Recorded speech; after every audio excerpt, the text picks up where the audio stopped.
எல்லை தாண்டி மீன்பிடித்ததாக கைதான தூத்துக்குடி மீனவர்கள் 12 பேருக்கு தலா 1,50 கோடி ரூபாய் அபராதம் விதித்து இலங்கை நீதிமன்றம் உத்தரவிட்டுள்ளது.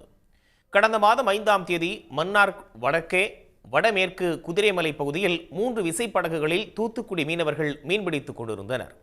அப்போது எல்லை தாண்டி வந்ததாக கூறி இலங்கை கடற்படையினர் அவர்களை சிறைபிடித்துச் சென்றனர். இலங்கை சிறையில் அடைக்கப்பட்ட அவர்கள் மீது அதிக குதிரை திறன் கொண்ட இயந்திரங்களை பயன்படுத்தி மீன்வளத்தை அழித்ததாக அவர்கள் மீது கூடுதலாக வழக்கு பதிவு செய்யப்பட்டது. 2 முறை இவர்களது காவல் நீட்டிக்கப்பட்ட நிலையில் மீண்டும் வழக்கு விசாரணைக்கு வந்தபோது கைதான தூத்துக்குடி மீனவர்களில் 12 பேருக்கு இலங்கை பணத்தில் தலா 1,50 கோடி ரூபாய் அபராதம் விதித்து நீதிபதி உத்தரவிட்டார். எஞ்சிய 10 பேருக்கு செப்டம்பர் 10 வரை காவல் நீட்டிக்கப்பட்டுள்ளது. உடனுக்குடன் செய்திகளை தெரிந்து கொள்ள சன் நியூஸ் பெல் ஐகானை கிளிக் பண்ணுங்க.